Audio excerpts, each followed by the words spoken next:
سورۃ لقمان،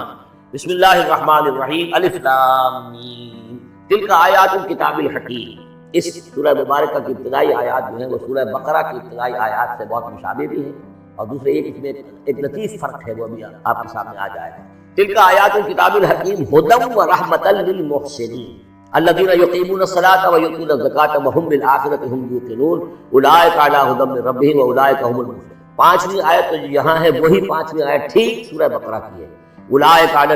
ھدی من ربہم واولئک هم المفلحون۔ پہلی آیت الف لام میم یہاں ہے، پہلی آیت الف لام میم سورہ بقرہ کی بھی۔ نوٹ کیجئے کہ وہاں آیا تھا ھدی للمتقین، یہ تقوی والوں کے لیے جن میں کوئی حق کی طلب ہے، جو چاہتے ہیں نیک راستے پر چلنا، جن میں طلب ہدایت ہے، ان کے لیے ہدایت ہے۔ یہاں ایک لفظ کا اضافہ کیا، اگلی منزل چونکہ بیان ہو رہی ہے، ھدی ورحمۃ للمحسنین، یہ جو بلند ترین منزل ہے، جو احسان کے مقام پر پہنچ جائے، ان کے حق میں یہ صرف ہدایت و ہدایت رحمت ہے۔ تو یہاں تقابل اگر کریں گے،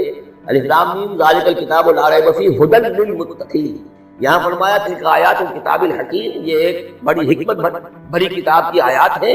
اور یہ ہدایت ہے اور رحمت ہے محسنین کے حق میں۔ اور یہ محسنین جو ہے قرآن کی اصطلاح کے طور پر، جیسا کہ میں بیان کر چکا ہوں سورہ مائدہ میں، کہ یہ پہلا درجہ ہے اسلام، اس سے اوپر ایمان، اس سے اوپر احسان۔ اذا اتقوا وآمنوا وعملوا الصالحات ثم اتقوا وآمنوا ثم اتقوا واحسنوا واللہ یحب المحسنین، ان کے حق میں یہ قرآن رحمت ہے۔ الذین، اب ان کے یہ اوصاف ہے، جو نماز قائم رکھتے ہیں، ویؤتون الزکاۃ، وہاں ہے ومما رزقناہم ینفقون، یہاں باقاعدہ لفظ زکوٰۃ آ گیا، وہ زکوٰۃ دیتے رہتے ہیں، یا یہ کہ اپنے تزکیے کے لیے مسلسل کوشاں رہتے ہیں۔ وہم بالآخرۃ ہم یوقنون، اور آخرت پر ان کا پورا یقین۔ اصل شے جو ہے جو انسان کے عمل اور کردار پر اثر انداز ہوتی ہے، وہ ایمان بالآخرت۔ اولئک علی ھدی من ربہم، یہ لوگ ہیں ہدایت پر اپنے رب کی جانب سے، واولئک هم المفلحون، اور یہی ہے فلاح پانے والے۔ ومن الناس من یشتری لہو الحدیث لیضل عن سبیل اللہ بغیر علم، لوگوں میں سے کچھ ایسے بھی ہیں کہ جو کھیل کی باتیں خریدتے ہیں، کھیل کود، اور تاکہ لوگوں کی توجہ ادھر ہو جائے۔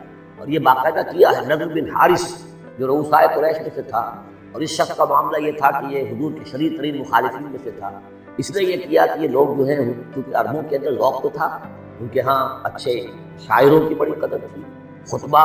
ادب جو ہے، فصاحت و بلاغت جو ہے، اس سے ان کی دلچسپی تھی، قرآن مجید کی فصاحت اور بلاغت انہیں اپنی طرف کھینچتی تھی۔ وہ چاہتے تھے کہ یہ لوگ سنیں ہی نہ، تو وہ کہیں سے شام گیا اور وہاں سے کوئی گانا گانے والی ایک لونڈی لے آیا جو بہت اچھا گانا گاتی تھی، اور اس کی محفلیں اس نے منعقد کرانی شروع کر دی، تاکہ لوگ آئیں یہاں پر اور یہ اس میں مگن رہے، اور رات کا وقت وہاں لگائیں تو دن میں سوئیں۔ بہرحال کسی طریقے سے ان کی توجہات جو ہے اس کو محمد کی طرف سے ہٹا کر صلی اللہ علیہ وسلم، تو ان چیزوں میں لگا دیا۔ اور یہ اچھی طرح سمجھ لیجئے کہ اس وقت دنیا میں یہ کھیلوں کا معاملہ، سپورٹس کا، گیمز کا معاملہ، اور پورے ذرائع ابلاغ کے اوپر معلوم ہوتا ہے چھائی ہوئی ہے۔ ٹی وی کے اوپر تو معلوم ہوتا ہے کہ دنیا کی اہم ترین شے جو ہے وہ یہ گیمز ہیں، ان کے ٹورنامنٹس ہیں، وہ وہاں ہو رہا ہے، یہاں ہو رہا ہے، وہاں ہو رہا ہے، یہاں ہو رہا ہے، یہ ٹینس کا ہے، یہ فلاں کا ہے، یہ تیراکی کا ہے، یہ گیم۔ اس لیے اسی کو دیکھتے رہو، جو بھی وقت کوئی فارغ ہے، ظاہر بات ہے کہ کہیں ایسا نہ ہو کہ کہیں بیٹھے بیٹھے کہیں اچانک خیال ہی آ جائے کہ بھائی سوچے انسان میں ہوں کون، کہاں سے آیا ہوں، کہاں جا رہا ہوں، زندگی کا مال کیا ہے، مقصد کیا ہے۔ اپنے حالات کے بارے میں ہی سوچے، دنیا کدھر جا رہی ہے، قوم کدھر جا رہی ہے، ملک کدھر جا رہا ہے، نہیں، ان کو مست رکھو۔ تو اقبال نے تو کہا تھا کہ ابلیس نے یہ کہا اپنے کارندوں سے کہ مست رکھو ذکر و فکر صبح گاہی میں اسے، اور پختہ کر دو مزاج خانقاہی میں اسے۔ اس سے اگلی بات ہے کہ جو آج دنیا کے ابلیسوں نے جو ایجاد کی ہے، یہ کھیل کود، اسی طریقے سے یہ ایکٹرز، یہ ڈرامے، اور پھر ان کے ایکٹرز اور ایکٹریسز کی زندگیاں، اور ان کے جو بھی اسکینڈلز ہوں، جس طریقے سے کہ ان کو دنیا میں پھیلایا جا رہا ہے تاکہ وہ نوجوان نسل کی بس ان دلچسپی میں پڑی رہے، یہ ہے اصل میں وہ فلسفہ۔ وَمِنَ النَّاسِ مَن يَشْتَرِي لَهْوَ الْحَدِيثِ، کھیل کود کی چیزیں خریدتے ہیں وہ لوگ، لیضل عن سبیل اللہ، تاکہ اللہ کے راستے سے گمراہ ہو، بغیر علم، بغیر علم، وَيَتَّخِذَهَا هُزُوًا،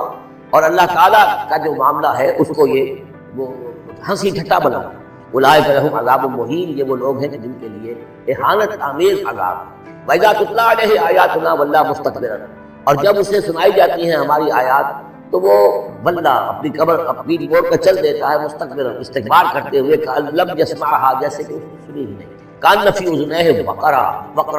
گویا کہ اس کے کانوں میں تو ثقل ہے، بوجھ ہے، اس نے سنا ہی نہیں کیا محمد نے سنایا ہے۔ فبشرہ بعذاب الیم، یہ سارا جو ہے یہ اس نضر بن حارث کے لیے یہ آیات نازل ہوئی۔ تو اے نبی، اس شخص کو دردناک عذاب کا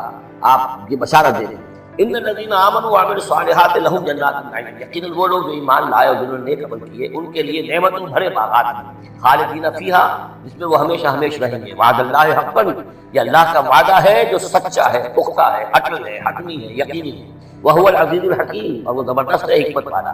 خلق السماوات بغیر عمد ترونہا، اس نے آسمان بنا دیے بغیر ستونوں کے جو تمہیں نظر آتے ہیں۔ وَأَلْقَىٰ فِي الْأَرْضِ رَوَاسِيَ أَن تَمِيدَ بِكُمْ، اور اس نے زمین میں ایسے لنگر ڈال دیے ہیں کہ تمہیں لے کر ایک طرف کو لڑک نہ جائے، جھک نہ جائے۔ وَبَثَّ فِيهَا مِن كُلِّ دَابَّةٍ، اور اس میں ہر طرح کے جانور جو ہے پھیلا دیے ہیں۔ وَأَنزَلْنَا مِنَ السَّمَاءِ مَاءً، اور اس نے اتارا ہے آسمان سے پانی۔ وَأَنبَتْنَا فِيهَا مِن كُلِّ زَوْجٍ كَرِيمٍ، اور اس میں ہر طرح کے جو ہے جوڑے نباتات کے اس نے پیدا کر دیے ہیں، ہر طرح کے۔ آپ کو معلوم ہے کہ ان کی بھی فیملیز ہوتی ہیں، یہ سبط فیملی ہے، یہ فلاں فیملی ہے، اس طریقے سے اللہ تعالیٰ نے ان کے بھی خاندان بنائے ہیں۔ ھذا خلق اللہ فارونی ماذا خلق الذین من دونہ، یہ تو ہے اللہ کی تخلیق، تم بھی مانتے ہو کہ اللہ نے بنایا، پھر ذرا مجھے دکھاؤ کیا چیز بنائی ہے انہوں نے جو اس کے سوا معبود تم نے بنا لیے ہیں۔ بل الظالمون فی ضلال مبین، ظاہر ہے کہ ایسے ان کے عقیدے میں بھی یہ بات نہیں تھی۔ یہ دوسری بات ہے کہ وہ متوجہ نہیں ہوتے تھے، جو کچھ کر رہے ہیں اس کا کبھی تجزیہ نہیں کرتے تھے، لیکن یہ ہے کہ یہ ظالم جو ہے یہ کھلی گمراہی میں پڑے ہوئے ہیں۔ اب جو دوسرا رکوع آ رہا ہے سورہ مبارکہ کا، یہ ہمارے اس منتخب نصاب کا ایک اہم درس ہے،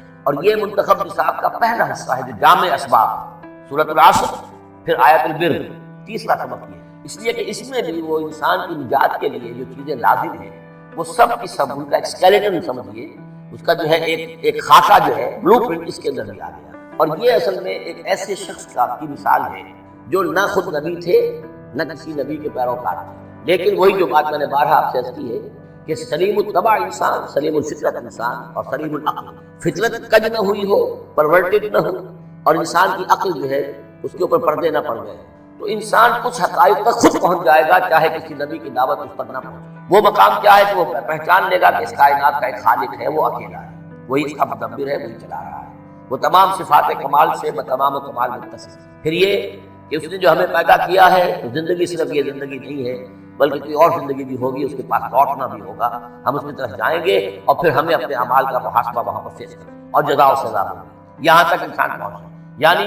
ایمان ابھی نہ کہ یہ ایمان تو تصدیق کو کہتے ہیں، ایمان کا لفظ ہوتا ہے جبکہ نبی کی دعوت کی تصدیق کی جائے تو لفظ ایمان ہے، لیکن یوں سمجھیے کہ معرفت یا حکمت، معرفت اور حکمت کے یہ دو سٹیشن ایسے ہیں کہ جس تک انسان پہنچ جاتا ہے بغیر وحی کی رہنمائی کے، اگر اس کی فطرت سلیم ہے، اس کی عقل سلیم، اس کے بعد وہ سوال کرتا ہے۔ یہی میں نے سورہ فاتحہ میں آپ کو بتایا تھا کہ سورہ فاتحہ دعا ہے، لیکن کس شخص کی دعا ہے؟ عام آدمی کی دعا نہیں ہے، وہ ہمیں تلقین تو کی گئی ہے، نماز میں ہم وہی پڑھتے ہیں، لیکن اس میں پیش نظر کیا ہے کہ ایک شخص جو اپنی سلامتی طبع، سلامتی فطرت، سلامتی عقل سے یہاں تک تو پہنچ گیا کہ الحمدللہ رب العالمین الرحمن الرحیم مالک یوم الدین ایاک نعبد، یہاں تک تو وہ پہنچ گیا ہے۔ اے رب پھر تیری ہی بندگی کرنی چاہیے، تیری ہی مرضی پر چلنا چاہیے، لیکن تیری مرضی کس شے میں ہے یہ ہمیں معلوم نہیں، تو کس چیز سے راضی ہوتا ہے، کس سے ناراض ہوتا ہے یہ ہمیں معلوم نہیں، تیری بندگی کیسے کرے یہ ہمیں معلوم نہیں، تو اس سے آگے پھر ہے وہ جو اہدنا الصراط المستقیم، ایاک نعبد و ایاک نستعین اہدنا الصراط المستقیم۔ تو ایسی ایک شخصیت تھی حضرت لقمان کی، جہاں تک روایات ہیں ان سے معلوم ہوتا ہے کہ یہ حبشی النسل تھے۔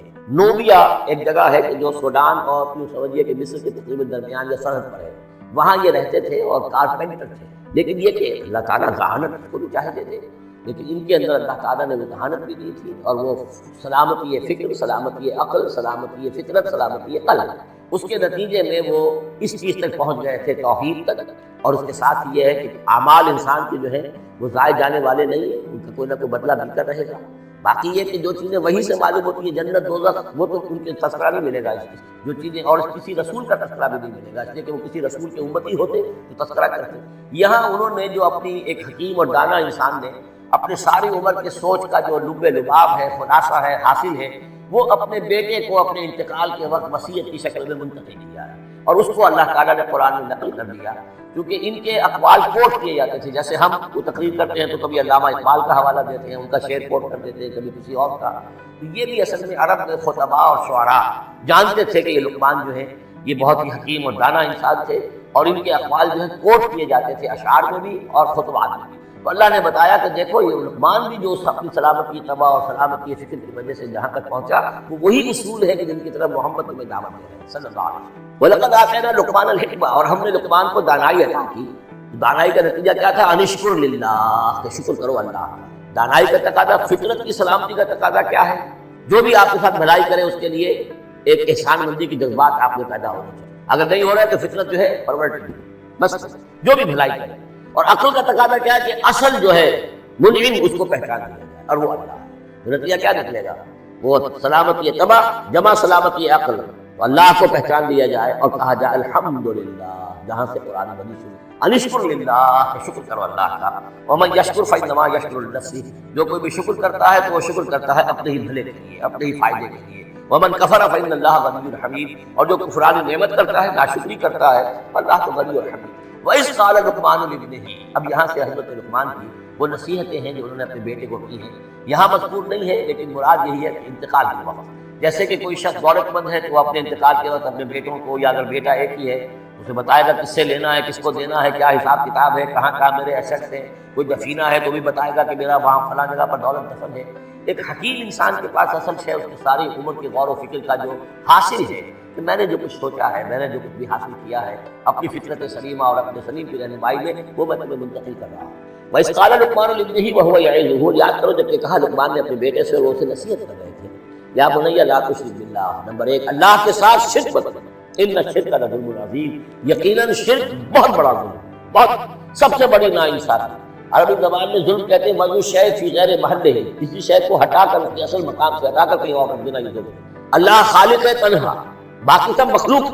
اب آپ نے مخلوق میں سے کسی کو اللہ کے برابر کر دیا، یا اللہ کو کسی اعتبار سے گرا کر مخلوق کی سب میں لا کر کھڑا کر دیا، تو اس سے بڑا شرک، اس سے بڑی ظلم، اس سے بڑی ناانصافی، اس سے بڑا ظلم کوئی نہیں. وَإِذْ قَالَ لُقْمَانُ لِابْنِهِ وَهُوَ يَعِظُهُ يَا بُنَيَّ لَا تُشْرِكْ بِاللَّهِ إِنَّ الشِّرْكَ لَظُلْمٌ عَظِيمٌ. اور اس کے بعد فوراً ہی اللہ تعالیٰ نے اپنی طرف سے ایک بات ہے، یہ چوتھا مقام آ گیا ہے کہ جہاں اللہ کے حق کے فوراً بعد والدین کا حق. ظاہر بات ہے کہ حضرت لقمان کو یہ بات اس کی یعنی مناسب نہیں معلوم ہوئی کہ وہ اپنا حق بھی بیان کرے، لہٰذا اس کی تکمیل کر دی اللہ تعالیٰ نے. وَوَصَّيْنَا الْإِنسَانَ بِوَالِدَيْهِ، اور ہم نے وصیت کی انسان کو اس کے والدین کے بارے میں، اور والدین میں سے بھی خاص طور پر والدہ، اس لیے کہ زیادہ مشقت کوئی نہیں، زیادہ تکلیفیں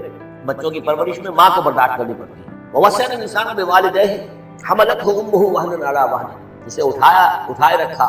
وہ جو حمل ہے کہ اپنے جسم کے اندر اٹھائے رکھا اس نے اس کو، وَهْنًا عَلَىٰ وَهْنٍ، کمزوری پر کمزوری جھیل کر. وَفِصَالُهُ فِي عَامَيْنِ، پھر اس کا دودھ چھڑانا ہوا 2 سال میں. پھر یہ کہ پہلے 9 مہینے تو جونک کی طرح اس کے جسم کے اندر خون چوستا رہا، اور اس کے بعد پھر جو ہے دودھ اس کا جو ہے پیا ہے تو وہ بھی اس کی توانائی